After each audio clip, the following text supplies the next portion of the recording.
Assalamualaikum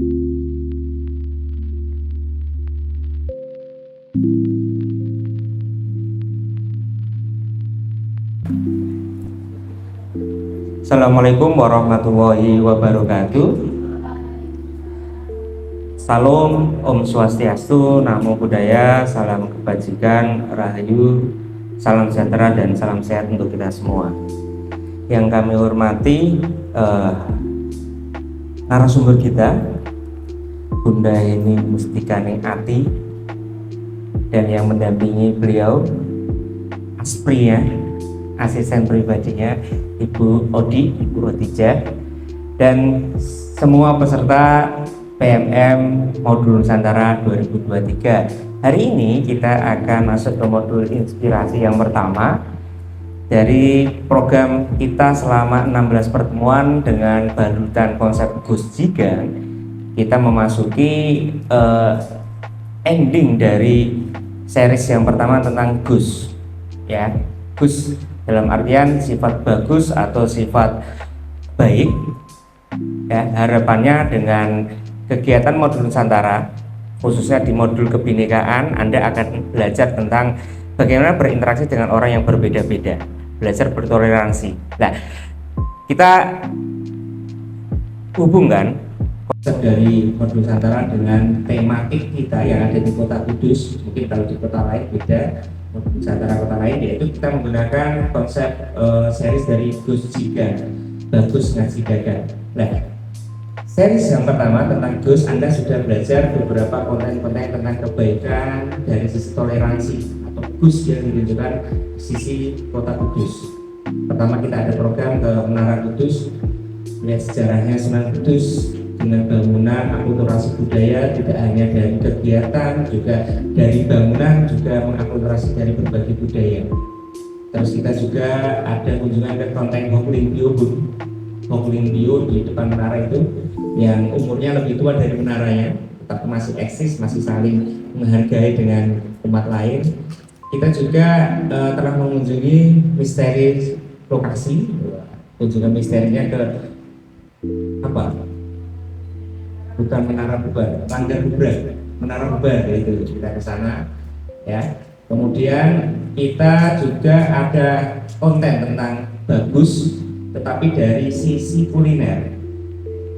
Jadi teman-teman telah menikmati kuliner khas Kudus yang mencerminkan sisi dari Gus itu, yaitu kita telah menikmati makanan Kudus, soto Kudus dengan filosofinya soto bagi roso dan bagi roto. Jadi walaupun menunya hanya sedikit saudara, tapi semua satu rumah bisa menikmati. Ya, jadi toleransinya di situ. Nah, dan kita hari ini mengunjungi adalah ke sekolah Januan Terapi ABK ya, dengan adik-adik spesial. Tadi sudah berinteraksi, Anda melihat bagaimana prosesnya, bagaimana perjuangannya guru yang ada di sini, founder, pendiri dan lainnya. Kita akan sharing banyak dengan beliau, Bunda Heni nanti. Kenapa memilih ini, jalan hidup ini gitu. Jalan ninjanya itu memilih dengan teman-teman adik-adik spesial. Dan tentunya juga Bunda Heni dengan Bapak Adi, suami, itu membuat konten di YouTube dan juga di Facebook ya, yaitu Sinar Urip. Nah, jalan ninjanya yang kedua, beliau merawat ya, merumah. Mungkin beliau ditakdirkan untuk di posisi itu. Mungkin kita sendiri memilih takdir itu nggak mungkin, atau mungkin merasa nggak kuat, yaitu merawat teman-teman spesial kita juga yang ada di mungkin banyak ditemukan di jalanan. Kemudian beliau lakukan treatment sehingga ada beberapa yang sudah kembali ke keluarganya, ada beberapa yang masih dikirimkan di panti sosial dan lain. Nah, kisah inspirasi ini harapannya nanti bisa menginspirasi kakak-kakak sekalian tentang jalan ninja yang beliau tempuh itu. Oke, sebelum mulai, alangkah baiknya jika kita berdoa bersama-sama sesuai agama dan keyakinan masing-masing, agar acara hari ini bisa berjalan dengan lancar tanpa ada pikiran yang terpencar, bisa berjalan dengan sukses tanpa ada satu ekses, dan bisa berjalan dengan mulus tanpa ada gangguan dari makhluk halus. Aman. Mari kita berdoa sesuai agama dan keyakinan masing-masing. Berdoa dimulai.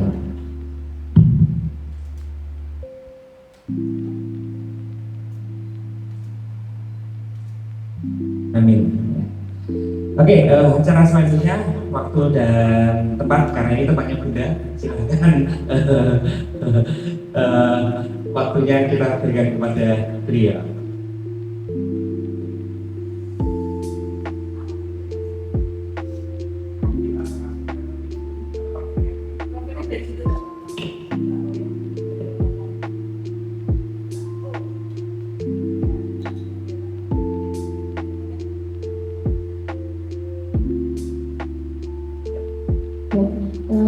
Ini kami sampaikan sedikit profil dari Yayasan Darul Fatona Kudus yang di dalamnya ada Lembaga Kesejahteraan Sosial Anak atau LKSA.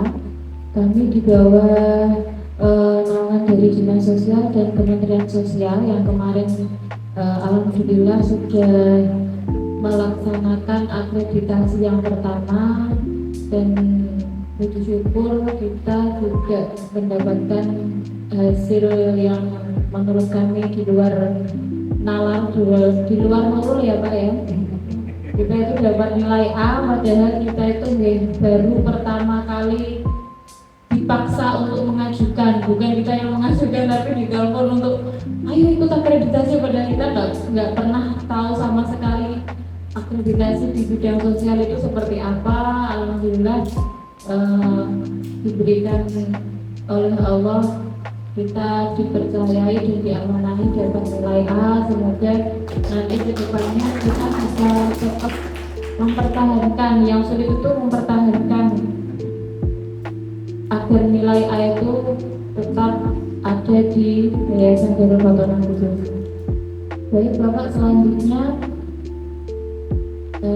ini ya, Yayasan Darul Fatona itu bergerak dalam bidang penanganan terhadap keterlambatan atau gangguan tumbuh kembang anak, yang di dalamnya ada autis, ADHD, ADD dan lain-lainnya itu, serta gangguan belajar, yakni ada disleksia dan teman-temannya, serta menyediakan layanan konseling bagi orang tua dan terapi yang tepat bagi anak berkebutuhan khusus. Pemberian layanan di Yayasan Darul Fatona dilakukan oleh tim terapis yang berpengalaman di bidang tumbuh kembang anak. Selanjutnya untuk visi dan visi kami mengantar generasi mandiri guna mengoptimalkan tumbuh kembang anak sesuai bakat dan kecerdasannya. Untuk misinya menjadikan rumah terapi ABK Darul Fatona sebagai layanan terapi bagi anak berkebutuhan khusus, memberikan pelayanan dengan terapis yang profesional di bidangnya, memberikan program terapi yang tepat sesuai dengan kebutuhan masing-masing anak, memberikan komunikasi secara interaktif melalui guru komunikasi dan follow-up rutin untuk perkembangan anak. Untuk tujuan memberikan terapi yang tepat bagi ABK dalam meningkatkan kemandirian bakat dan kemampuan motorik, sosial, emosional, intelektual, dan spiritual agar dapat diterima di masyarakat. Selanjutnya untuk program layanan, yakni program layanan kami dimulai dari asesmen itu di dalamnya ada pemeriksaan awal, konsultasi, pembuatan program, dan evaluasi hasil program. Nah, untuk pemeriksaan awal ini biasanya kami menggunakan tenaga profesional, yakni psikolog. Kemudian pembuatan program terapi ini juga kita nanti mengatur sesuai dengan kebutuhan dan kemampuan anaknya. Kemudian ada evaluasi hasil program. Evaluasi ini ada 3 tahapan. Yang pertama evaluasi harian, jadi setiap anak berangkat itu ada guru komunikasinya. Kemudian yang tahapan kedua itu 3 bulan, setiap 3 bulan sekali itu kita lihat bagaimana perkembangan anak mulai dari bulan pertama ke bulan ketiga itu perkembangannya seperti apa. Kemudian yang terakhir untuk semester, jadi setiap 6 bulan sekali itu kita mengadakan seperti rapotan gitu untuk menyampaikan hasil ke orang tua terkait perkembangan anak. Jadi selama 6 bulan itu perkembangannya apa yang menjadi hambatannya apa, kemudian terapi yang harus dijalankan dan harus di maintain untuk pemeliharaan itu apa saja biar anak tidak lupa. Jadi kadang itu kan anak dikasih program, nanti mungkin 1 atau 2 bulan dia bisa naik program. Nah, naik program itu program yang sebelumnya tidak kok kita tinggalkan, tapi tetap kita berikan untuk maintenance itu tadi, pemeliharaan biar tidak lupa dengan program yang sebelumnya. Kemudian untuk layanan kita yang pertama ada boarding asrama, yakni tadi LKSA, kemudian kelas TPA, bangkai usianya itu 2 sampai 7 tahun, kemudian terapi individu reguler yang tadi berangkat sesuai dengan shift, itu kita 1 hari ada 6 shift, mulai dari jam setengah 8 sampai jam 9, kemudian jam 9 sampai setengah 11, dan setengah 11 sampai jam 12, kemudian istirahat, nanti setengah 1 ada lagi sampai jam 2, kemudian jam 2 sampai setengah 4, setengah 4 sampai jam 5. Jadi 1 hari itu ada 6 shift, dengan pendampingnya itu kita bagi 2 shift. Jadi kalau yang shift pagi itu berangkatnya jam setengah 7 sampai jam 2, kalau yang shift siang berangkatnya jam 10 sampai jam 5 sore. Karena yang kita pegang itu anak-anak berkebutuhan khusus, 1 terapis dengan 1 anak. Jadi kita maksimalkan. Bisa juga nanti dengan kondisi anak yang berbeda, kondisi anak tertentu bisa jadi dengan 2 terapis. Jadi 1 terapis untuk mengajari, yang 1 terapis untuk pendamping mengikuti program dari terapi tersebut. Untuk program terapinya ada kita pakai terapi terapi bicara, edukasi, bermain, SI dan sosialisasi. Terapi ini kita berikan melihat hasil assessment. Jadi hasil assessmentnya dari psikolog itu seperti apa, nanti kita sesuaikan terapi yang dibutuhkan untuk anak ini apa gitu. Jadi tidak semua terapi diberikan, tapi kita juga matching terapi satu dengan terapi lainnya biar dia bisa seimbang. Misal dia untuk anak autis sosialnya jelek, kita kasih ada terapi untuk sosialisasi. Nanti 1 minggu sekali biasanya kita ajak keluar keliling sekitar masyarakat. Nanti kalau dia sudah bisa adaptasi, nanti kita ajak ke pasar, ke supermarket atau ke tempat-tempat umum. Itu tahapan-tahapan di terapi sosialisasi. Kalau yang selanjutnya untuk program kegiatan pengembangan itu ada hidroterapi, outing class, family gathering, PJ, market day, terapi kerja, pengenalan keagamaan, program sosialnya ada bakti sosial, jumlah berkah, anak kebahagiaan, kemudian untuk pengembangan bakat ada tari, musik, fashion show, art, dan cooking class. Ini anak-anak kita juga kita pilih anak-anak yang sudah mandiri dan bisa kita kembangkan bakatnya. Biasanya kita latih untuk mengikuti tari atau fashion show. Biasanya kita ikutkan di kegiatan lomba-lomba di luar. Kemarin juga kita diundang dari UMK juga Pak untuk anak-anak tampil, anak-anak tampil di Psikofest di internasional itu juga tampil di sana. Biasanya kalau kita ada tamu juga anak-anak tampil, cuma kebetulan ini tamunya hari Sabtu, anak-anak pas libur karena yang tampil itu untuk anak-anak yang sudah mandiri yang sekolahnya itu half day. Jadi 5 hari saja, 1 minggunya dia libur. Biasanya kita tampilkan di sana. Kemudian untuk terapi kerja itu tadi yang kakak-kakak lihat ada anak yang besar, Nailal itu siswa kami juga, bukan guru ya, siswa kami juga ada Mas Arifin. Terus kemudian yang besar-besar itu yang bisa kita ikutkan terapi kerja, biasanya kita latih untuk cuci motor kayak gitu. Jadi buat keterampilan dia.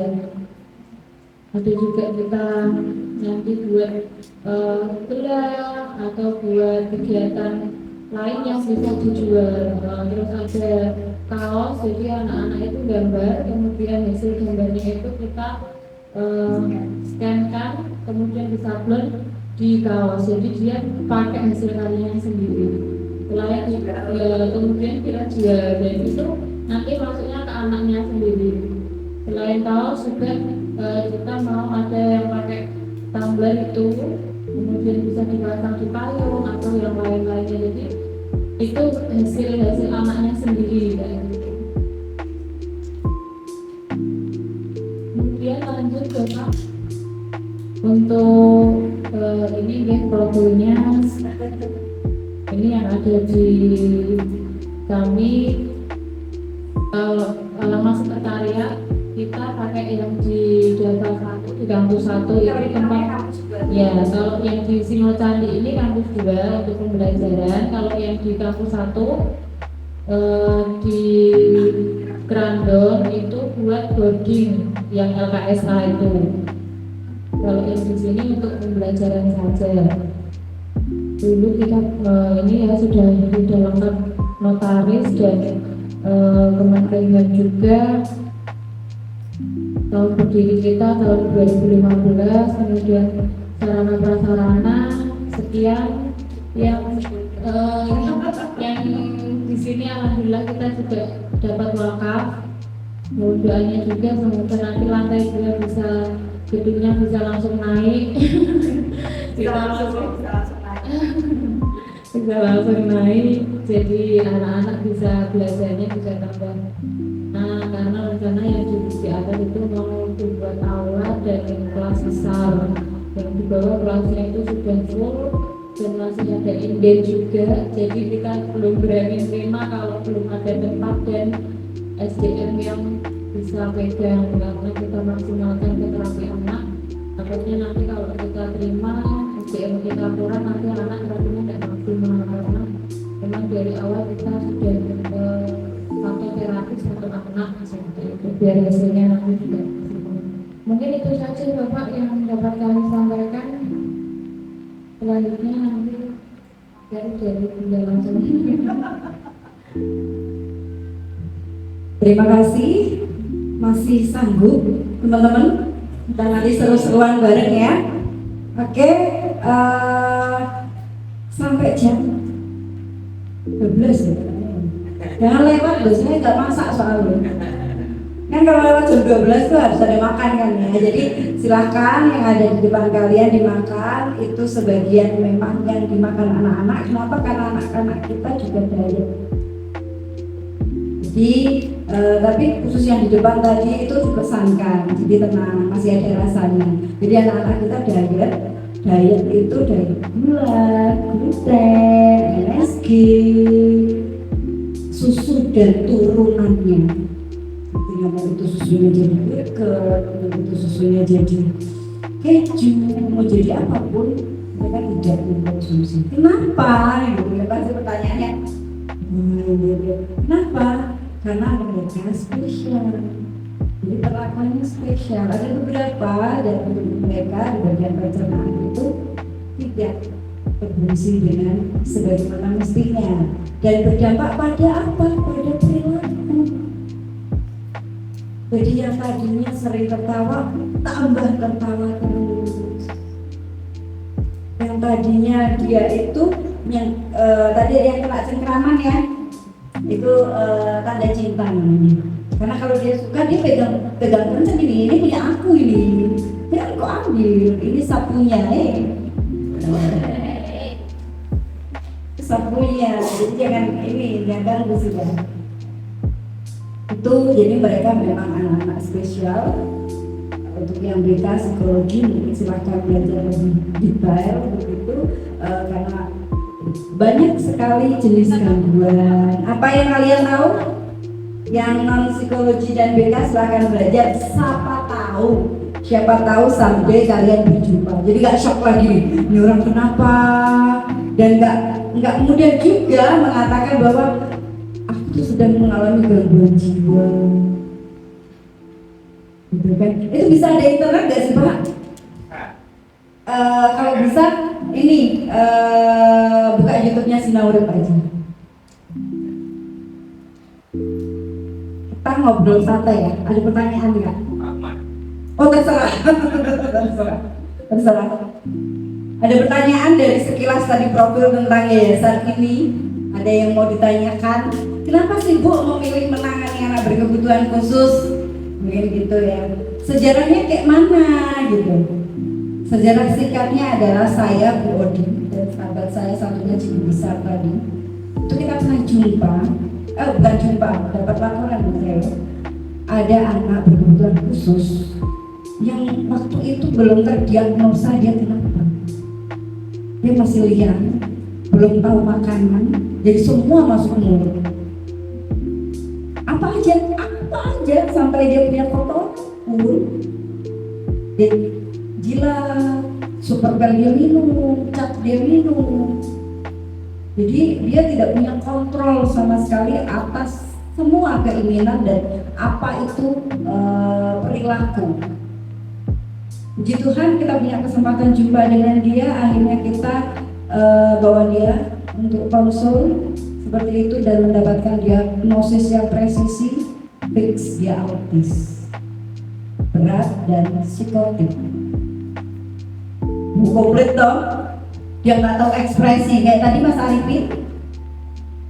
Dia kasusnya adalah ibunya gangguan jiwa, mbahnya gangguan jiwa. Jadi yang merawat ini gangguan jiwa. Dia tidak punya tempat tinggal, rumahnya numpang dengan kondisi rumah yang kotor sekali. Dan dia ditemukan oleh sahabat saya namanya Mas Santo, saya manggilnya Mantri Santo karena dia perawat begitu dan berdinas di lembaga. Ada tunjukan ke sana nggak Mas? Ke Margolaras? Oh gitu ya. Soalnya kan Bu Jiwa sudah pensiun, baru lagi semuanya, jadi mungkin sedikit berbeda gitu ya di lokasi. Nah itu ditemukannya dengan sampah, teman-teman. Dia sedang mengais sampah dan makan di situ. Akhirnya sama Mas Santo, teman saya diajak dikasih makanan begitu dan makannya, nauzubillah, amit ya, sorry, langsung malu juga. Akhirnya dimasukkan ke rumah sakit dulu, begitu ditelusur ada keluarganya, enggak betul ada keluarganya tapi gangguan jiwa. Jadi buat teman-teman, karena hari ini yang lagi trennya adalah bunuh diri, benar nggak sih? Setuju nggak itu jadi tren? Setuju tidak? Oh masih bergejolak ya, masih bergejolak. Tapi yang pasti hari ini mudah sekali kamu melakukan self diagnosis, mendiagnosa diri sendiri. Aku depresi, aku bipolar, bla bla bla bla. Sedangkan kalian nggak tahu simptomnya. Kami bisa mendiagnosa, psikolog itu mendiagnosa dia mengalami gangguan jiwa itu bukan hanya hasil cerita kau saja, tapi kita harus lihat. Dan itu ada beberapa syarat. Kalau ada satu syarat tidak terpenuhi, itu nggak bisa kita diagnosa kamu bipolar, depresi berat. Kalau mau depresi ringan mah santai aja, masih ringan. Terima diri, selesaikan. Tapi kalau udah naik ke depresi berat, mengurung diri, kagak mandi, udah naik, halusinasi muncul, udah nggak depresi berat lagi, diagnosanya sudah naik level sayangku, schizofrenia, tulisannya skizofrenia itu. Kalau ada temen kalian satu kos yang jarang keluar gedor tentunya. Jangan dia lagi bermimpi indah dan lupa caranya bangun untuk mencapai mimpinya. Masih punya cita-cita nggak sih kalian atau hanya biar keren aja sih dulu ya? Yakin? Yakin? Oke, berapa persen? Yang 10 ikut siapa? 99% yang satu urusan Tuhan. Alamak. Dalam ajaran Islam itu ada yang namanya firman Tuhan ya, firman Allah yang di situ tertulis bahwa aku Allah akan menuruti sangka hambaku. Sedangkan dalam Nasrani juga ada, saya lupa karena sahabat saya sering sharing dengan saya, itu ada satu perkataan Tuhan bahwa mintalah ke aku maka akan aku kabulkan. Betul tidak? Ya. Artinya sama-sama belum terjadi. Alangkah indahnya kita memimpikan hal yang indah, tapi jangan lupa bangun untuk mencapainya. Jangan mimpi terus. Namanya schizophrenia. Karena apa? Kebanyakan berhayal. Bilanglah tadi firman Tuhan datang, gitu kan? Ternyata halusinasi kau. Mahasiswa banyak sekali ekspektasi yang ada di wajah Anda dari orang tua, teman terdekat, saudara, bahwa nanti jadi sarjana loh. Ya kan, pengennya kalau setelah jadi sarjana sukses. Ada dari teman-teman, silakan angkat tangan. Sukses versimu apa? Silakan. Nggak ada yang salah loh di sini. Saya sedang tidak menilai. Nggak ada nilainya tadi, nggak ada A. Kayak akreditasi tadi A gitu kan. Nggak usah lah kasih nilai gitu kan. Bikin saya sukses loh. Ada? Boleh? Boleh angkat tangan, silakan. Sukses versi Anda itu seperti apa? Apakah ketika nanti saya bisa menginspirasi seseorang? Wis. Apakah ketika nanti saya itu sebagai influencer, saya bisa menginfluence orang untuk apa? Influencer itu kan mempengaruhi ya. Mau jadi virus apa Anda? Virus baik? Atau virus yang lain mungkin? Yang konotasinya lebih ke hangout kayak mana gitu kan? Monggo itu silahkan ya. Monggo itu dari bahasa Jawa. Silahkan, satu orang aja nggak apa-apa. Nah, ayo jangan malu-malu. Nunggu ribetnya apa Bu? Kalau aku angkat tangan, aduh ribetnya apa Pak? Kayak kasih nomornya pun ya. Dikira udah gede lagi. Apa? Monggo. Oke. Oke, ini nggak usah. Oke, nggak usah.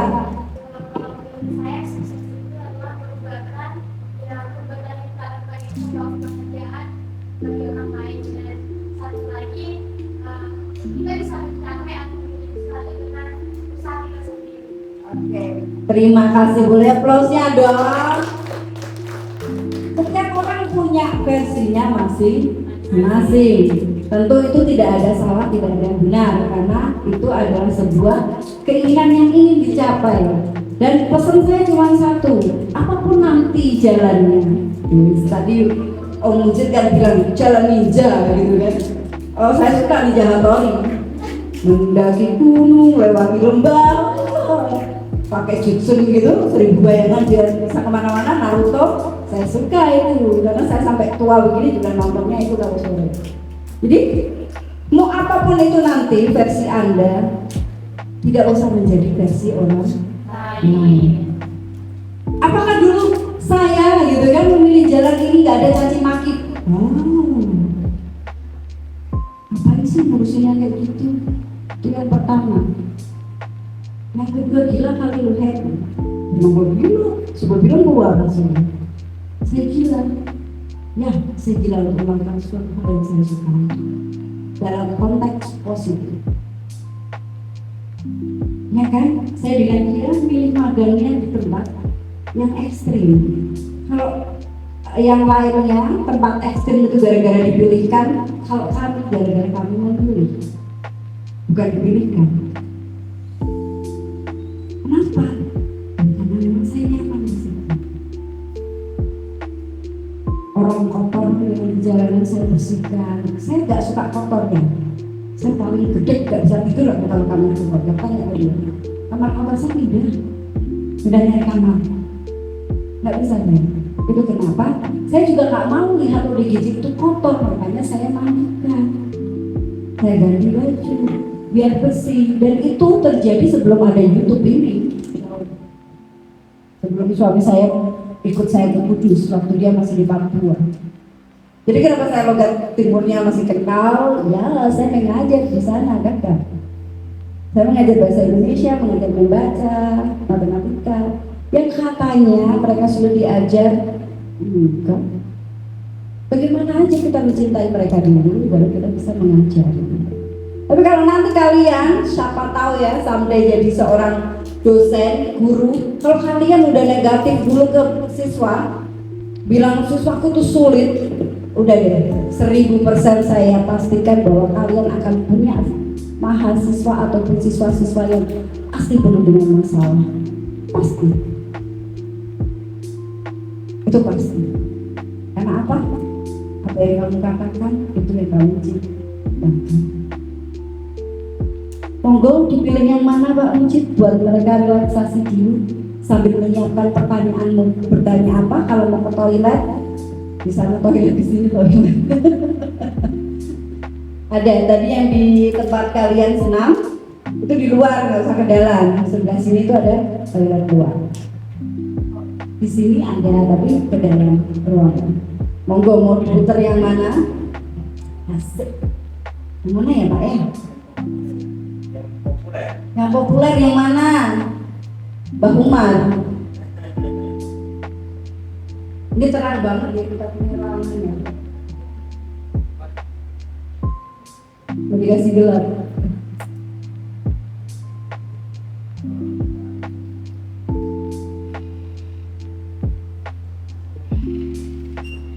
Oh, internetnya nggak connect. Internetnya nggak connect. Kalau berdua di sana ya Kak. Berarti kayak yang pertama kemarin.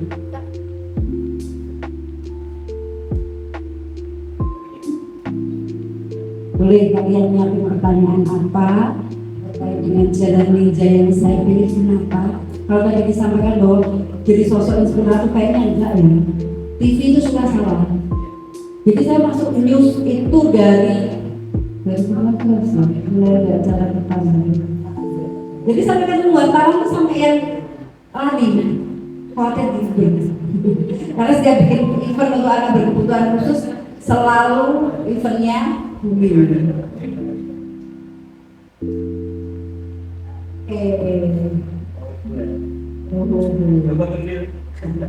Itu video lain. Jangan yang itu nih sama Pak Ganjar aja. Oke. Ini ODGJ-nya ekstrim. Namanya Mas Mamat. Alhamdulillah sekarang sudah sehat. Kita kemarin habis ngobrol juga sama dia. Ini putus karena cinta. Kelihatan nggak? Kelihatan ya, samar-samar ya. Harusnya di sana ya, yang salah ya.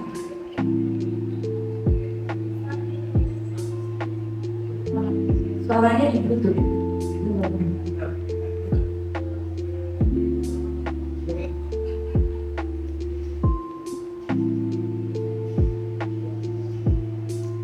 Nah, editornya suaminya dia.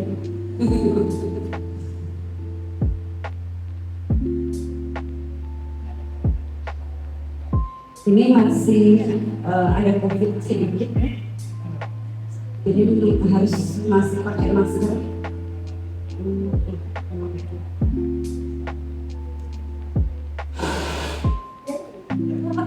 Bisa.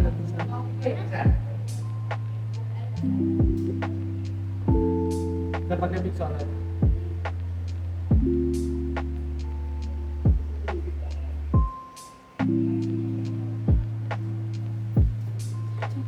Itu saudaranya yang mengabarkan ke kami, begitu bahwa ada saudaranya dia sepupu yang sudah 15 tahun nggak mandi, semua telinganya penuh dengan tindikan, begitu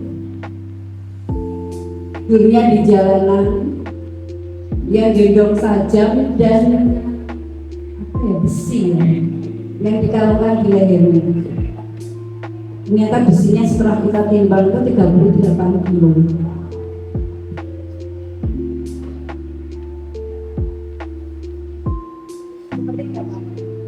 Ini rumahnya ya? Main, kita dulu. Assalamualaikum. Kula di. Kula disajani tiang nek. Putra jenengan gabung sini. Bukan. Oke. Kita tak masih ada nih Pak. Ini memang masih nggih. Oke. Ya. Kita langsung lagi. Posisinya di sana teman-teman.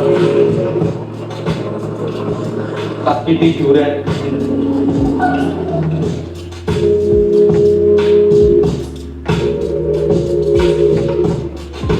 Assalamualaikum. Pak. Wah, bapakmu. Mboten. Tak paringi rokok, Pak. Wah, nggak penting rokoke. Ora penting. Terus apa nih yang penting, Cak? Sama riyen kamu pulang. Wah, ora duite. Ya duit tak duit. Ya. Enggak ketemu. Duit apa? Oh, Juga rokoke. terus apa tak jero Cak? Iki. Wah, Tak paringi yo. Ya. wah. Mau. Mau. Salam nambah ini loh. Salam riyen. Ngomong. Mau. Waduh. Kok maksud yo? Salam apa riyen lah? Ya lah. Kira. Wah ya Allah. Aku bisa. Aku kurang uang. Sampai ngomong. Dan sampean kok ngurusi sak Indonesia bisa. Ngoten aku pulang pergi dolani jenengan ya. Kaungan rantai cah. Ya kalau malah Bener iki rasa kira. Waduh. Pirang pental aja. Ya Allah ya Rabbi kaget aku. Salaman dulu. dan ini kalau cuma 2 kali. Kakak ini kan. Kakek kewan. Dokter saya ada tak tanya dulu ya dengan sumbernya aku. Pak Lurah.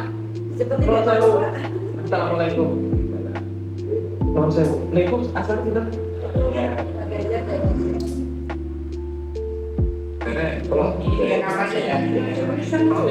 Oh ini jauh sebelum kampanye ya, itu jauh sebelum ini, belum mau nyawang itu dia jauh sekali. Nah sampean ajeng karo sakola to. Aku iki kerja bangunan, kerja proyek. Di Jakarta itu tingkat 35, tingkat 22, tingkat pinten-pinten. Bocah datang. Nah belakangnya itu kan ada putih itu ya, tempat air yang saya duduki itu isinya semua peso sama golong. Ya makanya langsung saya duduki karena aku digendong sama dia supaya dia nggak bisa berdiri, jadi saya tahan.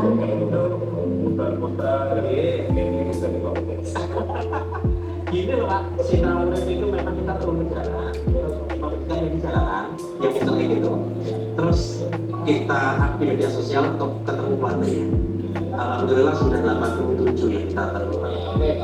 Nah, Mas Mati ini kebetulan ada viewer kita yang mengabari minta tolong keluarga ini ngabari minta tolong untuk kesini karena dia tenang ya menjadi wong dan ternyata betul bahwa sebenarnya kami seperti itu tapi kita bawa barangnya jadi berarti Ini kita edukasi untuk kita sebuah berubah. Biasanya kami nyuwun sewu itu minta tolong ke puskesmas dulu. Kalau kaget itu mau ditarik semua kita pasang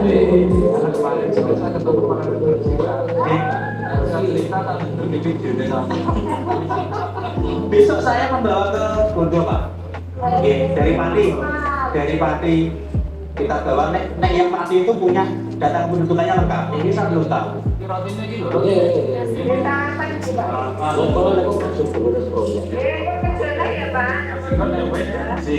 Tirasi dari sini. Cok dulu mau pesan orang apa? Yo, kebanyakan.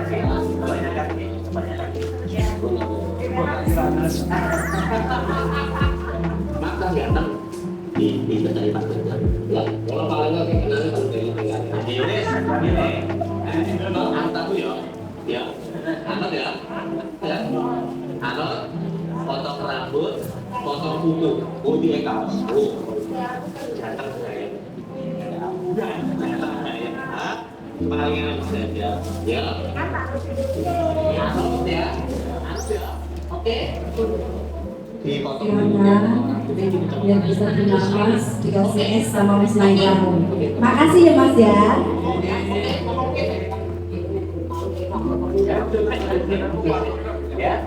oke. Ya ini kenapa dari kurang kerja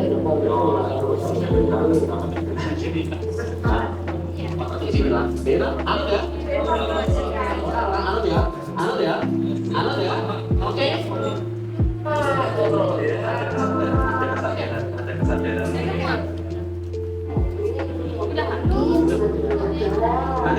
Kita bisa gabung. Oh,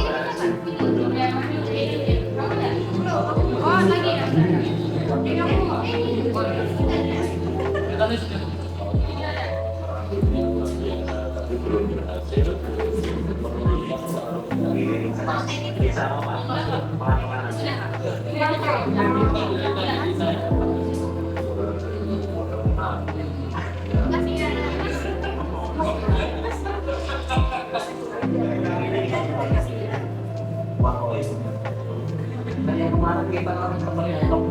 Katanya sisa. Oh, Mas Naila. Nah.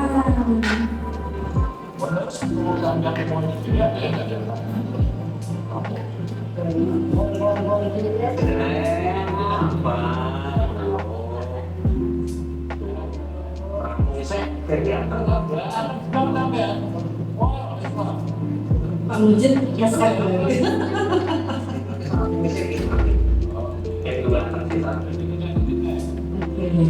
Jadi ini sekilas kegiatan kita di jalanan saya dengan suami. Kalau kegiatannya Darul Fatonah juga sebagian ada di YouTube dengan nama dan ABK Hebat. Ini salah satu kegiatan saya. Kebetulan kalau besok pagi saya ke Blora mengantar Mas Arifin jumpa dengan ibunya. Mas Arifin itu mengalami penurunan fungsi kognitif karena dari dulu itu dipukuli ibunya kalau ibunya kambuh dan yang dipukul adalah kepalanya, sehingga dia mendapatkan contoh itu hanya contoh bagaimana memukul dan mengambil makanan. Tertawa dia tidak tahu.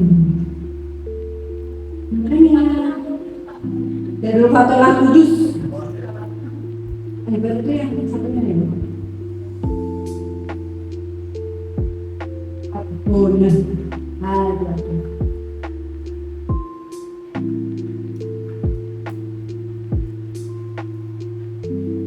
Nah, itu anak-anak yang lagi nari, anak-anak yang lagi baca puisi.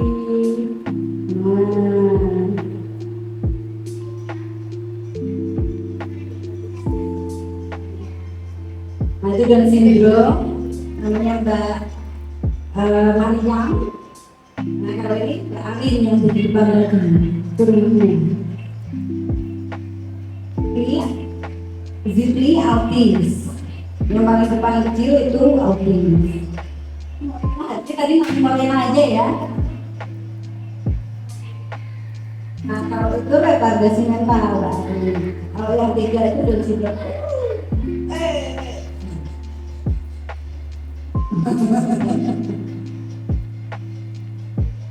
Wih, sesuka hati dia mulai dia.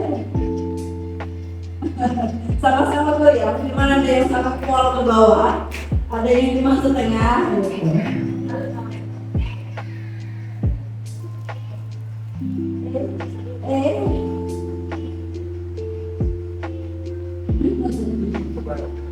Betul.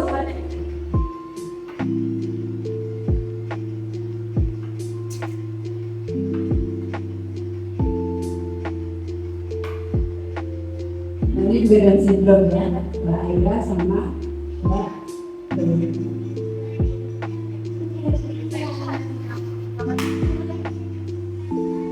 Nah, Mas Fahmi ini juga termasuk pengikut rekor Bapak karena di teorinya anak sindrom itu kesulitan untuk motorik halus dan kasar, sedangkan dia bisa naik sepeda sudah. Beli jalan sendiri, naik sepeda sudah bisa. Secara teori tidak bisa. Ya alhamdulillah bisa kita bantu. Nah ini kalau belum ketemu orang pasti duduk, kalau matanya ditutup. Terus sekarang udah alhamdulillah bisa. Itu kena begitu karena dia kan retardasi mental ya Pak. Di sekolah umum awalnya. Nggak naik kelas kan tuh, karena memang tidak bisa membaca sama sekali. Dibully sama teman-teman. Oke, ada yang mau ditanyakan teman-teman? Kita mau sharing, kalian mau apa, pengen apa, mau dapat apa sebelum kita main game. Karena tadi sudah disediakan bola. Kita nanti Pak mau main apa ya? Namanya play terapi. Ini terapi untuk merelaksasi diri kita untuk menjadi lebih positif lewat bola. Biasanya kalau kalian itu relaksasi pakai apa? Tidur, scroll TikTok, atau bikin TikTok? Tidur. Mukanya muka bantal bahasa Indonesia. Muka bantal. Oke, ada pertanyaan teman-teman? Di praktek dulu. Iya.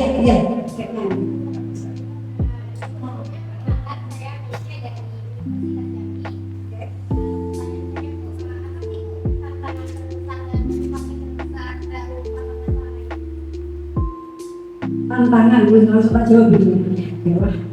Tantangannya justru bukan kita ke anak-anak, tapi ke orang tua.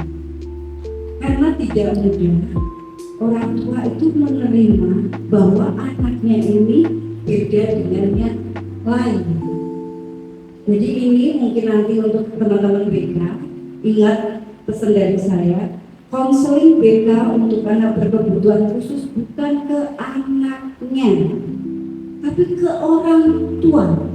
Bagaimana kita sebagai konsultan nanti memberikan penguatan bahwa anak yang berbeda ini istimewa, dan ibu yang diberikan anak ini adalah ibu terpilih yang sudah Tuhan pilih untuk mampu diberikan atau diberi titipan anugerah anak yang hebat.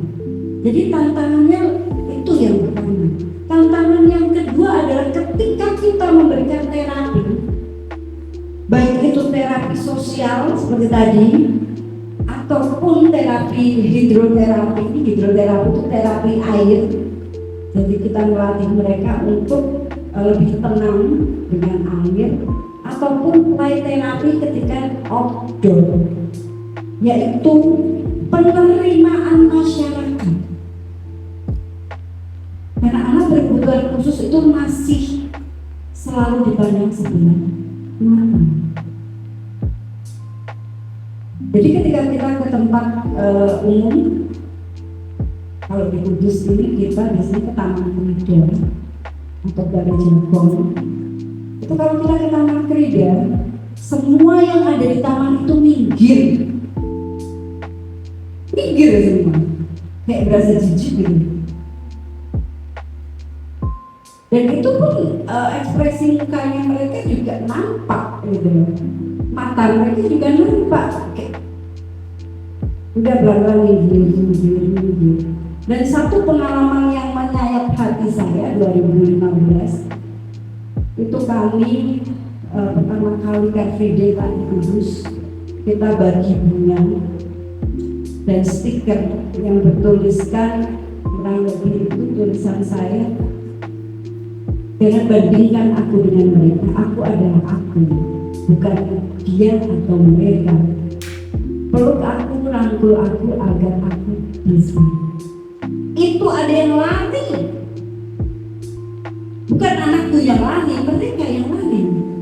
Jadi anak kita dampingi satu anak satu relawan, karena waktu itu saya belum punya banyak teman-teman terapis, belum saya, Mbak Ogi, terus Bu Tias, Mbak Hajar, yang lainnya adalah relawan yang kita hire, baik itu dari terapis atau guru SLB atau mahasiswa, yuk yang mau mendampingi. Jadi waktu itu ada banyak terapisnya, satu anak satu pendamping untuk memberikan guna ke masyarakat. Tahu nggak? Ada yang lari, ada yang langsung enggak mau. Ini kami pernah jangan seperti kamu. Itu pertama kali kita yang mengadakan di Kudus. Dan itu tantangan berat karena saya harus menghabiskan bulan ini. Dan saya salut waktu itu ada komunitas cowok-cowok kecil gede dulu. Mereka mengajak anakku main di tengah jalanan itu tadi, di simpang yang jalanan. Mas, anakku berkebutuhan khusus mau terima bunga dari mereka enggak? Ayo! Jadi satu gamenya diajakin temen. Coba kalau nggak ada mereka, nggak habis bungaku Kak. Itu bunga beneran loh, satu tangkai dengan satu stiker. Jadi langsung menolak. Ada yang lari kayak dikejar hantu. Itu pertama kali kami mengajak anak-anak keluar. Jadi bukan anak saya saja, karena anak saya waktu itu masih sedikit. Itu dari SD lain saya calling, dan gurunya waktu itu masih yang pesimis. Ada yang ngirim anaknya aja, gurunya nggak ikut, duduk di pojokan karena masih malu menggandeng anak-anak berkebutuhan khusus. Itu tantangan berat. Dan motivasi saya cuma satu, saya ingin bahagia dengan cara saya. Ketika saya bisa membantu mereka, itu bahagia. Kalau dibandingin dengan materi, ini nggak seberapa ya. Karena kami tidak seperti tempat yang lain yang harganya wow, satu kali terapi. Kami menerima konsultasi remaja juga harganya udah beda. Kalau dulu suami saya masih belum tobat, itu setengah jam masih 500 waktu masih di Jakarta dia kerja. Tapi sekarang kami tobat. Kami, karena apa? Waktu itu kami punya banyak uang, tapi faktanya kami nggak tenang. Satu, dua, uangnya habis saja mulu, nggak ada tuh nyantol-nyantolnya kemana-mana. Tapi hari ini kami membebaskan diri kami, biar kami bahagia. Tuhan pasti atur caranya. Dan puji Tuhan, justru malah jadwal parenting ngejar saya sampai saya bingung sama parenting. Saya bingung, saya atur jadwal saya sendiri, saya bingung saya atur jadwal dengan suami saya. Belum lagi saya bingung karena tesis saya sudah selesai, tapi sidang skripsi saya belum selesai. Jadi masih bingung, campur aduk untuk mengatur jadwal. Tapi itu yang saya syukuri. Kenapa? Karena orang lain mencari jadwal untuk bekerja hanya padaku. Sama-sama satu profesi sampai dia nanya, kau bikin apa? Saya nggak bikin apa-apa. Saya layani aja dengan hati. Saya bekerja dengan hati. Saya berikan apa yang saya punya. Saya terang lagi ya, hitung itu berapa. Jadi kalau ada orang tanya, Bu Heni mau isi di sana, berapa punya budget? Kemarin barusan aja ada yang minta lagi dari Sakit. Saya suruh tanya ke Mbak Ogi. Dan jawaban saya satu dengan Mbak Ogi. Sudah, mereka punya berapa, dikasih berapa, sudah.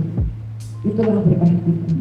Berkat dari Tuhan itu tidak selalu menang, tapi mereka nanti nyaman senyum. Itu sudah, menurut saya itu adalah suksesnya saya. Kalau dulu saya berasumsi sukses kalau saya punya A, B, C, D, E, F, G. Tapi hari ini tidak demikian. Saya punya semuanya, ternyata saya juga masih aja nggak happy. Jadi ciptakan bahagiamu apapun fakta hidupmu. Apapun itu, kalian masih muda, nikmati saja. Besok adalah urusan, esok hari yang tidak perlu kalian cemaskan. Hanya kalian perlu melangkah yang positif itu. Jadi tantangan dan motivasi saya. Egois ya saya ya, pengen nyari bahagianya sendiri, tenang. Saya bagi, saya ajak dia, saya ajak yang lainnya. Yuk kita bahagia. Karena faktanya anak-anak ABK ini obat buat saya loh. Kalau saya capek, stres gitu kan, apakah stres itu gangguan jiwa? Kalau tidak kembali pulih, iya. Tapi kalau dalam 3 hari kita udah pulih lagi, wah ini udah bisa makan bakso, enggak dong. Udah makan baksonya belum? Nanti ya di sini Pak Mucit aja tuh ke lampu merah yang ono, tuh enak senang tuh. Kalau nggak soto kebo ya kan? Oh, udah makan ya? Soto kebonya sudah ya? Nah yang belum berarti sate kebo. Satenya nggak, belum. Wah kira nggak mau. Sate kerbau. Kan kita toleransi banget loh. Jadi kita nggak makan sapi. Kalau di sini maksudnya kalau di Kudus yang apalagi Kudus kita ya, sentra ya, kita di tengah dekat dengan Sunan Kudus, itu memang kita menghargai umat lain yang mensucikan sapi. Jadi kita satenya sate kerbau. Ayo catat itu PR buat Om Mucit. Sate kerbau malam-malam makannya di atas, di piji. Sambil lihat suasana. Gitu Kak, itu dari saya. Ada lagi? Nah,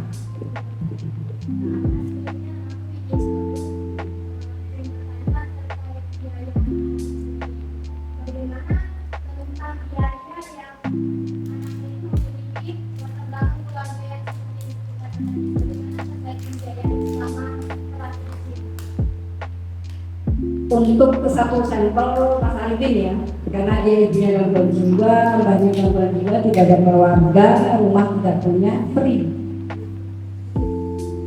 Kami di sini subsidi silang, jadi yang pakai mobil dia harus bayar SPP full, karena nanti untuk mensubsidinya non SPP. Itu tadi kami mencari kenikmatan yang kami bagi. Dan saya sampaikan ke orang tua, kita pakai subsidi silang, silahkan isi sendiri.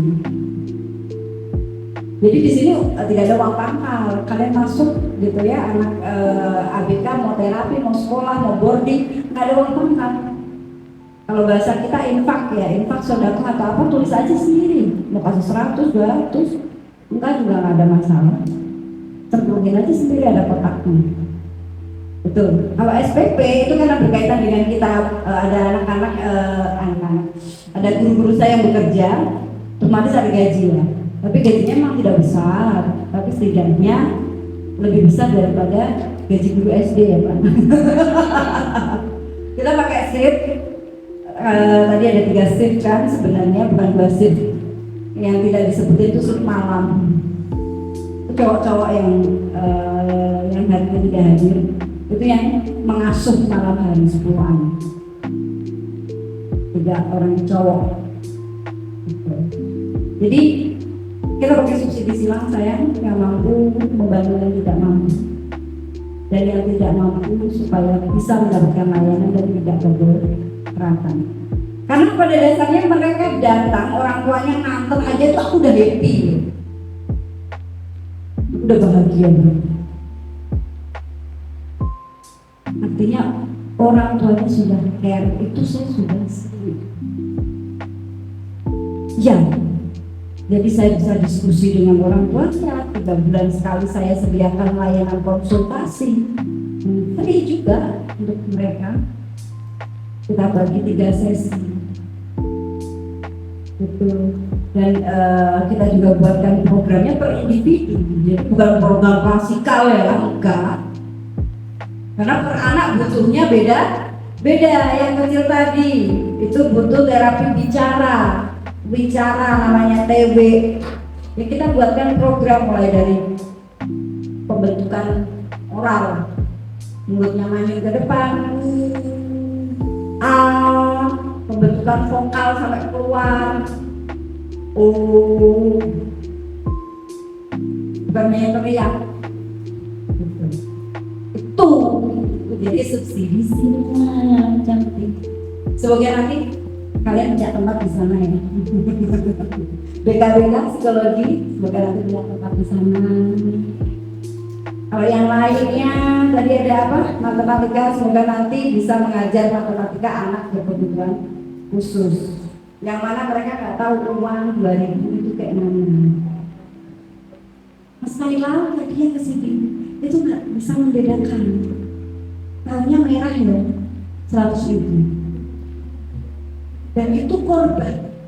Kenapa dia tinggal di kami Pak? Karena waktu itu di desanya di sana itu ada gerombolan, nggak enak ya ngomongnya gerombolan. Ada satu tongkrongan bapak-bapak, terus kemudian ada satu mahasiswa yang kerja di sana. Jadi dia kasih dapat santunan ya, karena tidak mampu kan dapat uang dikasih gitu ya. Nah itu sering dia disuruh sama yang di tongkrongan tadi, disuruh bawa. Nanti dia diajak keliling-keliling. Jadi uangnya itu dihabiskan mau 500, 300. Dia menyuruh dari rumahnya sendiri. Diajarin minum, merokok, berbicara buruk. Nah, disuruh telanjang di video, dikasih contoh video porno. Ini itu nggak paham. Kenapa nggak paham? Karena IQ-nya cuma 63. Dia retardasi mental sedang. Boleh dikatakan ringan, ya oke, nggak apa-apa. Itu ceritanya. Itu kenapa orang tuanya menangis dan dia bapaknya sudah meninggal, Pak. Ibunya bingung jadinya dan harus bekerja untuk menghidupi keluarga, akhirnya nggak ada yang masuk. Itu ceritanya teman-teman. Oke, ada lagi? Yes.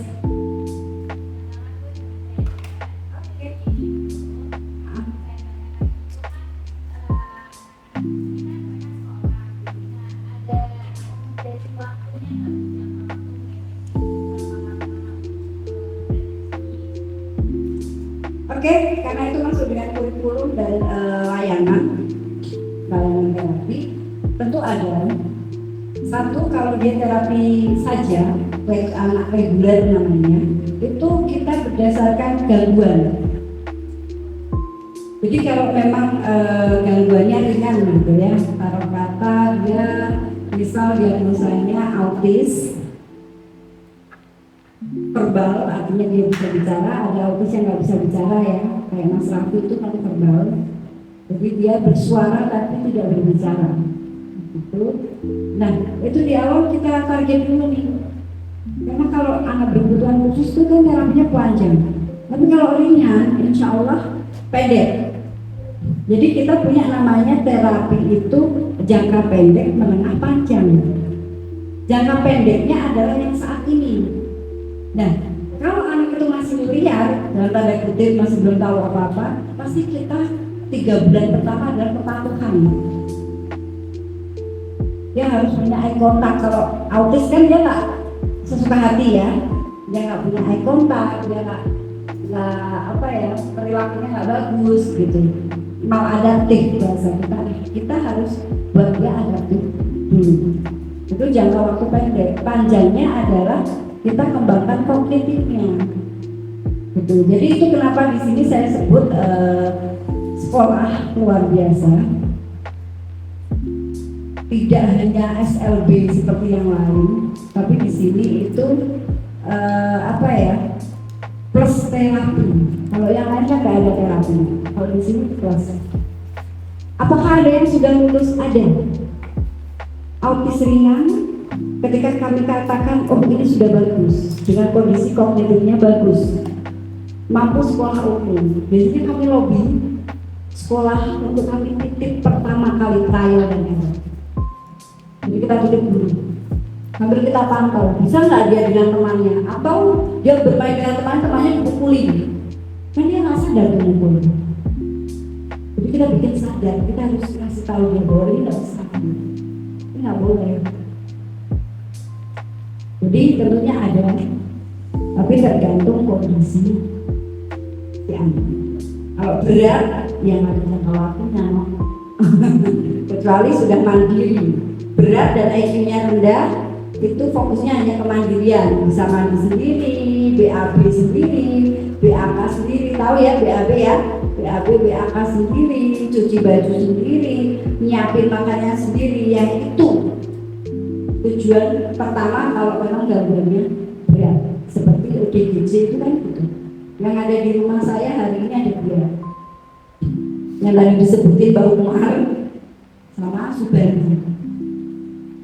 Subandi itu 33 tahun usianya, namun waktu datang kami bawa pulang itu dia merasa masih SMP. Jadi selalu menanyakan ke saya kapan itu? Kemudian saya kapan naik ke SMA? Selalu. Dan alhamdulillah puji Tuhan, ini tahun ketiga ikut kami, dia sudah tahu bahwa dia sudah usia sudah 32 tahun, sudah tidak meminta lagi sekolah. Sekarang sudah mulai chatting jatuh cinta dengan cewek Lampung.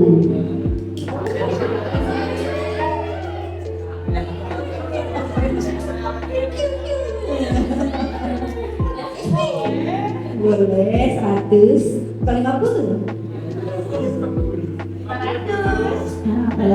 Itu jadi kita harus tahu itu kenapa ada observasi setelah dia lulusan, supaya kita tahu kebutuhan mendesak ini anak apa. Ternyata udah 8 tahun tapi masih pakai diapers, masih pakai pampers, toilet training belum bisa. Itu harus kita selesaikan dulu toilet training. Kita harus ngobrol dengan orang tuanya supaya apa yang kita lakukan dilakukan juga di rumah sehingga berhasil. Kayak tadi yang terakhir datang bawa mobil merah, itu dulu kan nggak bisa kita mau berdiri. Kita komitmen dulu dengan orang tua, kita diet ya Pak. Bismillah. Mungkin susah karena pasti anaknya marah kan pengen makan. Tapi alhamdulillah dia punya kognitif, masih bisa kita ajak untuk diskusi, pelan-pelan mulai bisa digandeng. Itu nggak bisa. Kayak gitu. Padahal gede sebetulnya. Jadi kita lihat dulu kondisinya seperti apa, baru kita lakukan. Ada yang namanya Mas Fahri ya, itu dulu gitu. Masuk pertama di tempat kita itu apa coba? Nggak bisa makan nasi, nggak mau jalan, kata mbaknya dan ibunya. Satu hari di tempat saya makan sayur sop, pakai kol, pakai wortel, dan semua lauk pauknya. Bisa tuh makan sendiri pula. Saya video, saya kirim ke orang-orang, kaget mereka. Kok ketelan ya? Katanya kalau di rumah harus di blender itu nasi. Nggak bisa jalan. Ternyata saya lihat hanya tidak diberi kepercayaan. 1 minggu jalan gitu. Kita beri apresiasi. Yuk hebat. Kalau mau jatuh kita nggak teriak, jatuh nggak. Pelan-pelan. Yuk pelan-pelan. Dilihat jalannya. Ini support untuk terapi dia. Alhamdulillah. Dan ini sudah sekolah dengan tujuan 2 tahun. Sudah bisa naik sepeda juga kan. Itu Mbak, nampaknya dia mau bikin tempat di sana. Saya doakan ya. Nanti punya, kemudian apa, silakan kamu sharing dan lain sebagainya. Kita terbuka untuk hal itu. Saya punya binaan 3 tempat. 3 tempat ini didanai oleh sahabat saya, dokter spesialis kulit, yang mana CSR-nya bingung mau kemana. Saya bilang saya tuh pengen buat tempat ini di kota itu, tak buatin oke. Kita hire relawan, saya kasih pelatihan dan lain sebagainya sampai dengan hari ini sudah berkembang. Karena dia bingung hasil skincare-nya, karena skincare-nya berdiri dari 2012, abangnya sudah 70. Untuk rumah klinik, untuk CSR-nya kan banyak kan. banyak sekali. Dia bingung, masa iya aku harus sumbang-sumbangin kok ini untuk ini. Ya udah bikin tempat kata saya kan. Semoga nanti teman-teman ada yang juga punya pendapat. Bayangin saja, karena apa yang kamu bayangkan itu kekuatannya. Saya dulu tuh nggak pernah kepikiran teman-teman, saya bakal sampai Papua, saya bakal sampai Rio. Tapi saya pernah mengatakan waktu saya tahun 2004 itu mengajar, dulu saya guru SD. Jadi sebelum saya ambil psikologi, saya kuliah pendidikan agama. Saya ngajar di SD, buka buku sejarah, karena waktu itu ceritanya wali kelas 4 meninggal dunia, saya harus mengajar di kelas 4. Akhirnya saya harus studi lagi, ambil D2 di SD gitu. Sambil saya belajar, saya baca sejarah. Di Papua, sebelum jadi Papua itu Jayapura itu sebelumnya adalah Jaya Barat. Jadi saya baca terus, saya imajinasikan, saya pasti sampai sana. Saya pasti sampai sana. Dan puji Tuhan, betul. 2010 saya sampai Papua. Saya mengajar membaca di sana. Saya mengajar matematika. Dan yang membuat saya masih terbayang, saya itu ngajar mahasiswa membaca. Jadi saya punya pasien satu, kalau bahasa kami dulu itu anak binaan. Dan mahasiswa itu tidak tahu baca. Mahasiswa cowok datang ke bimbel saya, kakak. Saya cuma kaget aja karena maghrib ya. Maghrib itu saya sudah berdiri, ada orang tinggi besar, begitu datang saya, kakak, dengan suara yang lantang gitu kan. Ya, saya cuma bilang gitu. Ya, bantu saya. Iya, kenapa ini? Ini saya tidak tahu mau bikin apa. Itu satu paragraf dalam bahasa Inggris.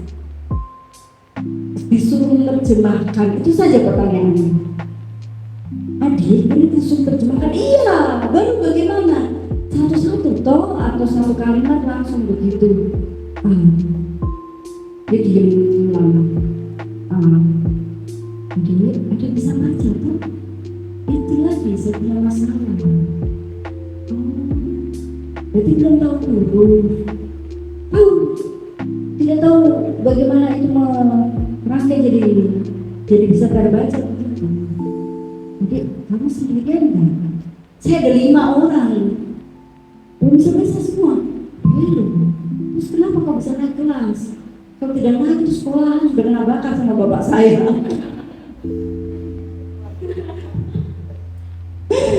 Jadi akhirnya saya minta, oke, kita ketemu di tepi pantai sayang. 5 temanmu ajak semua. Kita mulai belajar membaca ya. Dan puji Tuhan sebelum saya tinggal mereka sudah menjadi mahasiswa yang pintar. Karena dia tahu baca, menyenangkan membaca, kita mulai baca terus. Jadi itu yang membuat mereka akhirnya tahu bahwa membaca itu penting sekali. Oke, ada pertanyaan? Yes. Di sini saya ingin bertanya, tadi Ibu sempat menjelaskan mengenai apresiasi. Saya ingin bertanya, kalau untuk apresiasi atau reward yang diberikan untuk anak ABK itu apakah semuanya sama atau berbeda? Supaya untuk perilaku yang muncul itu tetap bertahan. Oke. Terima kasih, pertanyaan luar biasa. Kita tertarik di ABK. Enggak tahu bahasa Jawa ya. Kelihatannya kamu tertarik banget dengan anak berjuang khusus. Sampai tahu rewardnya gitu kan. Oke, reward tidak sama. Ada yang memang kita kasih reward itu berupa barang, karena memang dia masih tergantung dengan barang. Contoh makanan. Tadi Mas Bian ada tuh tadi anaknya. Dulu pertama kali terapi rewardnya itu kentang goreng. Dulu Hilmi itu rewardnya boleh istirahat kalau sudah menyelesaikan 1 lembar tulisan. Ada yang dapat reward itu harus mengumpulkan poin dulu. Namanya kalau di psikologi itu token ekonomi. Oke, token ekonomi itu adalah bagian dari media untuk terapi intervensi ya. Nanti masuknya di terapi perilaku punyanya B.F. Skinner. Dari yang itu tadi pelan-pelan kita lepas supaya menjadi rewardnya hanya apresiasi voice dan pelan-pelan kita lepas. Nanti dicari terapi apa namanya kok pelan-pelan dilepas RM-nya. Pelan-pelan. Yang tadinya ini menjadi ketergantungan, oke, kita kurangi. Yang tadinya bisa nulis satu kalimat dapat kue. Kita tambah 3 kalimat baru dapat kue. Kita mundurin, bertahan. Sampai dengan mereka lupa kalau ada reward makanan. Hanya sip, hebat. Itu Pak. Dan itu berjenjang, beda-beda. Ada yang sudah memang tidak butuh makan. Kalau autis itu nggak terlalu. Ada yang dia tergantung banget dengan kue.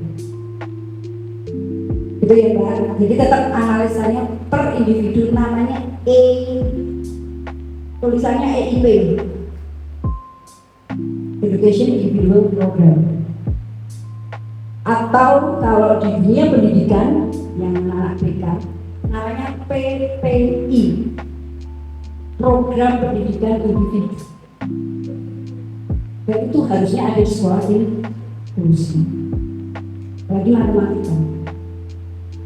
matematika kamu bisa pakai media-media itu untuk ngajarinya, itu harus real. Uang kita harus pakai uang. Dan ini adalah kendala saya saat ini, uangnya warnanya harus sama. Ya kan? 2000 ya 50. Padahal yang kemarin itu saya udah lumayan sukses sama Naila, dia tahu 5.000, tahu 20.000. Begitu uang ganti, kita yang bingung karena dia nggak tahu nih 2000, 2 nolnya 3, nggak tahu. Dia nggak tahu sama sekali. Apalagi yang autis, dia nggak tahu sayang uang. Barter itu nggak tahu. Tahunya makan. Itu kenapa kalau dia dibiarkan liar, kalau tidak dilatih, dia akan mengambil makanan sesuai kebutuhan.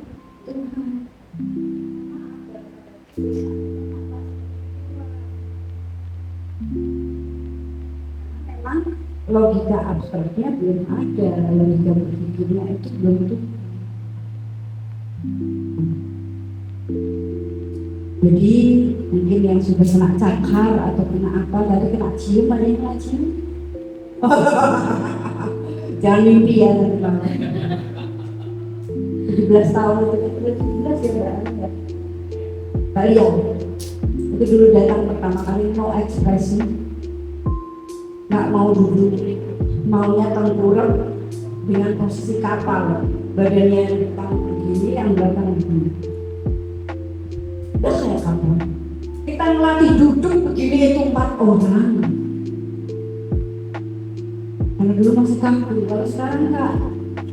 Udah suruh jalan-jalan, berdiri duduk, udah bisa minum. Bersyukurlah kalian diberikan tubuh normal, fisik maupun pikiran. Hanya mungkin bentuk kita yang berbeda, ada yang di dunia yang bentuknya love you, ada yang di dunia bentuknya ini, ada yang nampaknya seperti ini. Tapi pada dasarnya kalian sempurna. Dan kami pun terkoneksi dengan teman-teman FKJK, itu forum disabilitas khusus. Itu adalah orang-orang difabel yang dia mengalami gangguan fisik, tapi ininya normal. Dan teman saya itu yang sering saya ajak itu nggak ada tangan 2 karena kecelakaan kerja Ada yang nggak ada tangan, nggak ada kaki, masih gigit. Jadi semuanya palsu. Ada yang Mas Sapa itu yang punya karyawan banyak untuk bikin enggak itu loh kain tenun. Nah tenun itu kakinya satu. Jadi dia pakai mesin dikait sendiri, cicik satu kaki doang. Yang harusnya dua begini, dia bikin satu. Jadi lebih ekstra. Ceritanya, Mbak, kakak ya, salah, Mbak itu Jawa ya. Gitu ya kak ya, jadi berbeda. Ada lagi? Ya.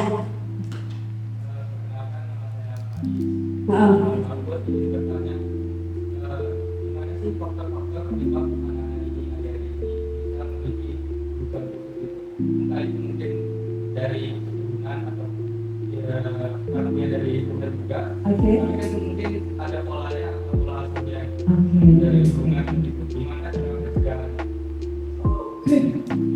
Oke, kita belajar pakai slide aja ya.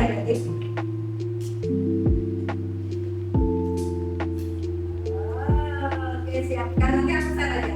Share. Nggak usah kalian ini, nggak usah kalian catat.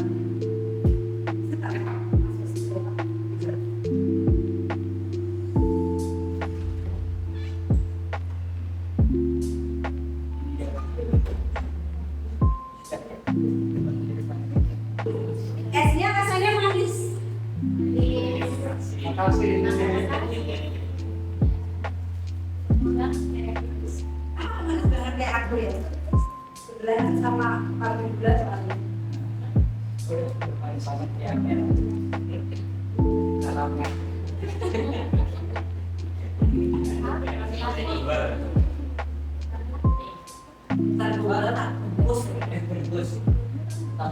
Oke, terima kasih untuk pertanyaannya. Sebenarnya aku udah close ini materi, tapi karena ada yang menanyakan jadi sekalian belajar ya teman-teman ya. Dan ini berlaku bagi semuanya karena nanti kalian adalah calon ibu dan calon bapak, calon mama dan calon papa. Setuju nggak? Atau ada yang ingin menikah sesama jenis gitu? Boleh. Boleh nggak? Tidak. Bestie, sebatas bestie boleh. Oke. Ini biasanya saya pakai untuk guru-guru sebenarnya, ya. Tapi nggak apa-apa buat kalian spesial pakai garam. Bu Odi yang di sana Pak Mujid, minta tolong ya Pak. Next ya, oke. Next. Next lagi coba. Ini mereka udah senang dari pagi tadi. Oke, kita mulai dari sini ya. Kita nanti slide-nya cepat aja. Ini pengertian dari awal, silakan dipahami. Anak dikatakan berkebutuhan khusus jika sesuatu yang kurang atau lebih. Jadi bukan hanya kurang ya teman-teman. Anak gifted, genius itu juga berkebutuhan khusus. Karena mereka akan terlihat aneh biasanya. Karena mereka belajarnya juga pendek-pendek. Seperti adik saya SMA di Al-Azhar waktu itu cuma 2 tahun. Karena akselerasi, SMP juga 2 tahun. Seperti itu di Al-Azhar Jakarta. Dan itu juga nampak aneh karena dia nggak suka dengan kegiatan yang bersifat sosial orang banyak gitu nggak suka. Oke, next coba. Nah, ada yang namanya pertumbuhan dan perkembangan. Kalian harus tahu, tumbuh itu secara fisik nampak tinggi, berat badan, rambutnya panjang, itu adalah tinggi. Tinggi adalah pertumbuhan atau tumbuh. Kalau perkembangan, nah ini yang sifatnya nggak bisa diukur pakai timbangan. Perkembangan itu bisa mulai dari perkembangan kognitifnya, perkembangan perilakunya. Nah, ini perkembangan. Next Bapak. Ini nanti kalau kalian punya anak atau mau awal kelahiran harus nangis. Apakah pernah ada kasus Bun? Pernah. Dia nggak nangis lahir sampai 3 hari. Dia nggak seminggu. Dan betul, dia kesulitan untuk menyampaikan apa yang dia inginkan. Dan emosinya labil sekali. Terus dia harus merespon. Responnya itu mulai dari pandangan. Jadi usia 3 bulan anak kecil itu harusnya kalau ditimang itu dia ada respon, entah itu tertawa, entah itu ngeliatin sambil kedip. Itu kenapa kalau di Jawa, nggak tahu kalau di suku kalian, itu selalu orang tua zaman dulu itu ngasih tahu tapi nggak bisa menjelaskan. Contoh, lampunya harus di depan anaknya, jangan di belakang. Sekarang aku yang menjelaskan. Karena anak usia 3 bulan itu baru mencari pandangan, mencari cahaya. Jadi harus dikasih cahaya yang di depan. Ada dia nggak mendongak matanya ke belakang. Nah, jadi mata yang juling. Ya, kenapa ribet amat? Karena dia baru lahir, belum bisa merawat dirinya. Kita yang harus membantu. Jadi kalian adik-adik mahasiswa harus bisa menjelaskan. Itu bukan mengatakan halah kuno, bukan. Ada penjelasan ilmiahnya. Cuman orang tua kita tidak mampu menjelaskan. Jadi kita yang harus belajar. Kenapa toh? Kenapa kalau nyapu dulu malam-malam itu nggak boleh? Karena dulu pakai sapunya dari lidi, bersuara sehingga itu mengganggu tidur orang. Tahu ya? Dikutuk jadi batu tahu. Jadi itu ada alasannya. Kenapa perempuan gak boleh makan depan pintu? Iya, kalau ada orang masuk itu biar gak susah. Lagian juga kalian megang piring nanti kesenggol jatuh. Tapi mereka mengibaratkan nanti lama-lamanya macet di jalan, nggak kawin-kawin. Kenapa dikasih begitu? Supaya kalian lebih cepat iyain aja gitu loh. Gitu ya.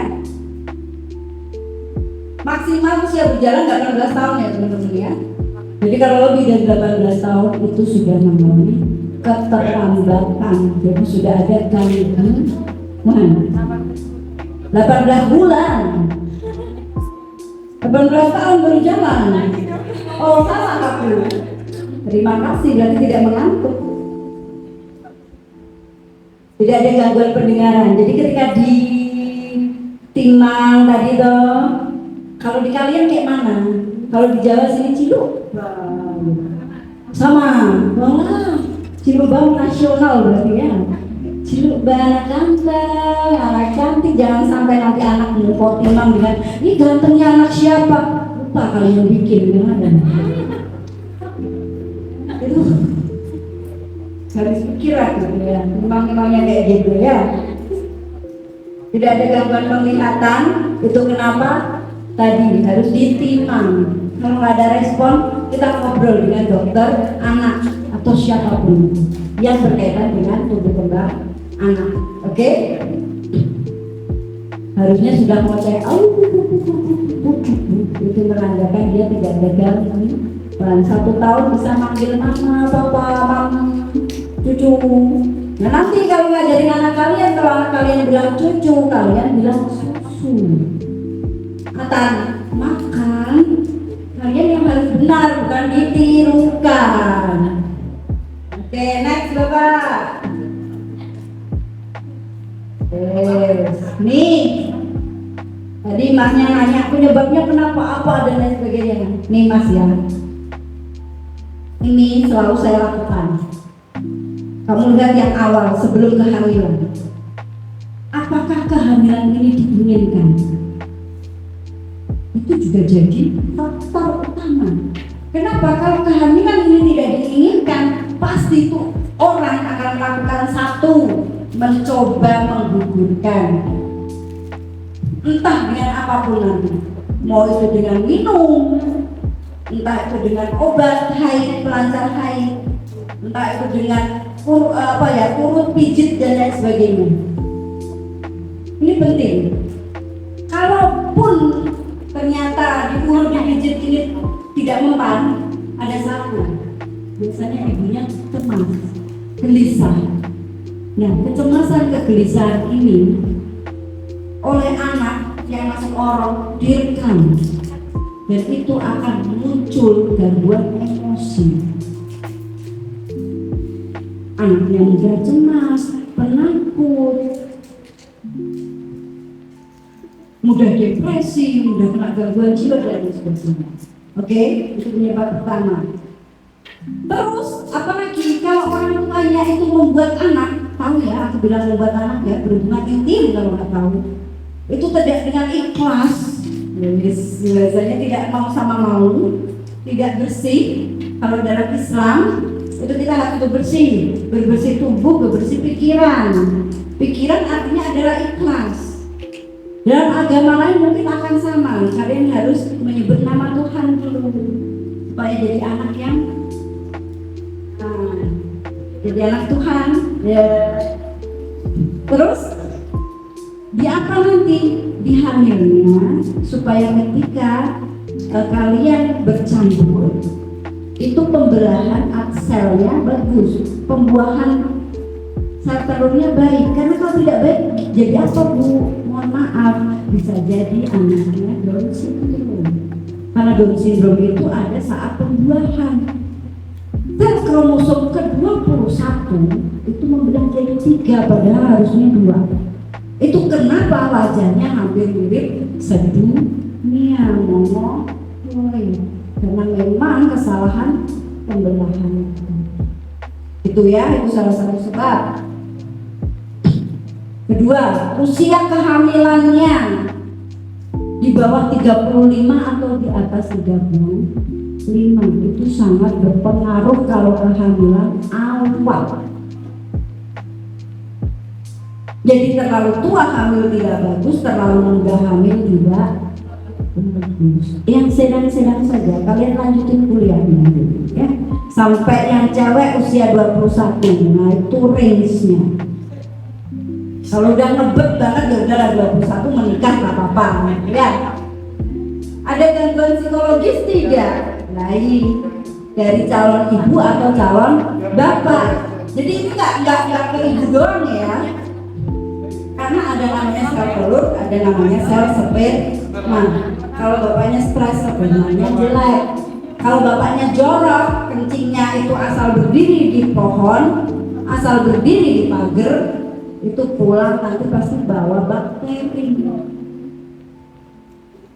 Apalagi habis kencing, protek daun buat bersihin. Alamak.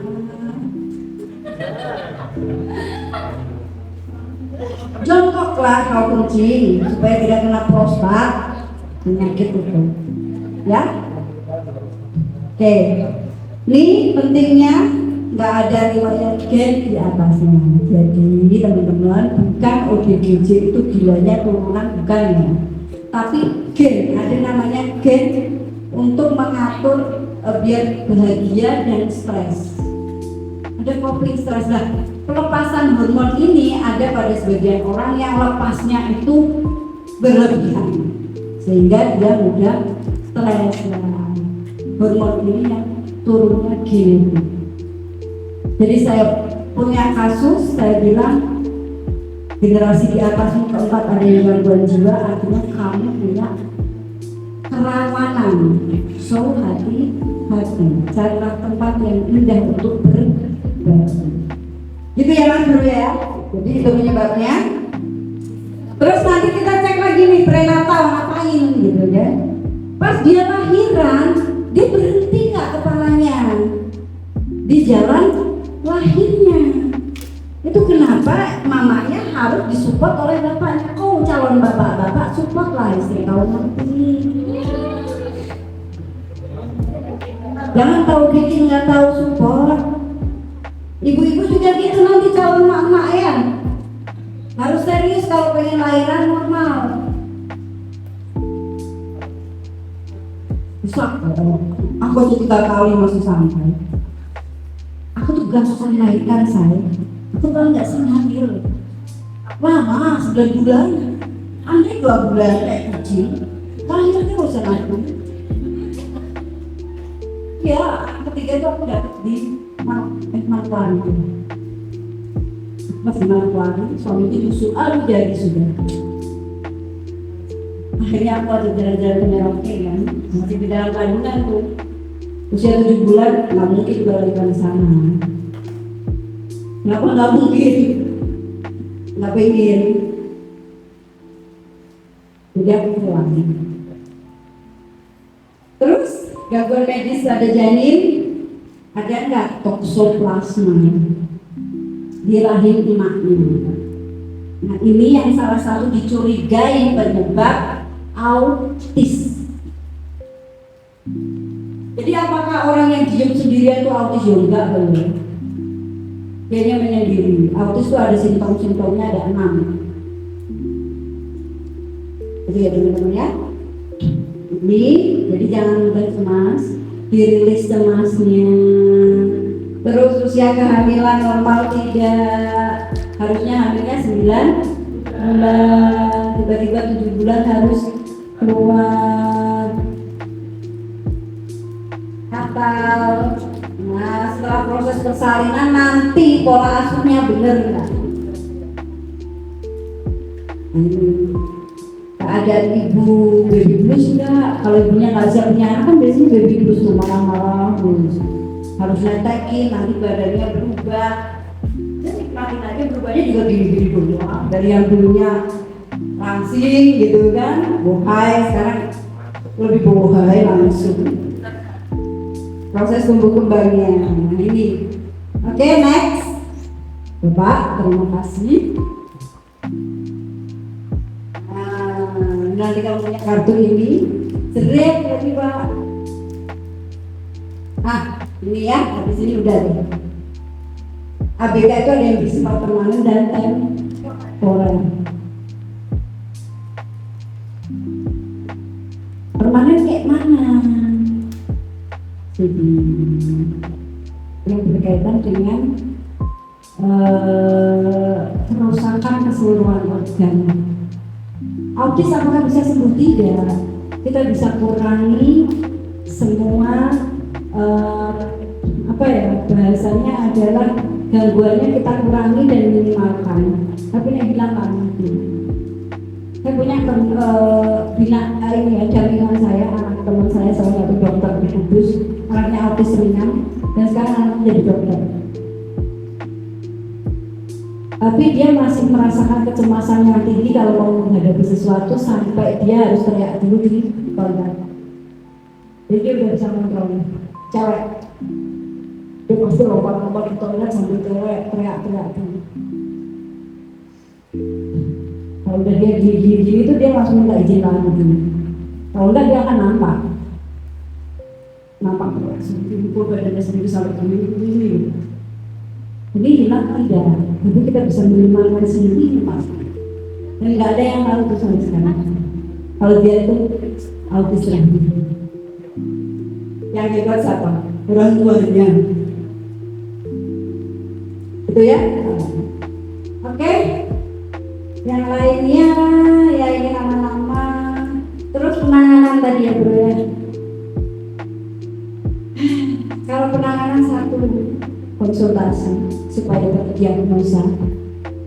Kedua, bagi orang tua harus mampu menerima diagnosa ini. Supaya apa?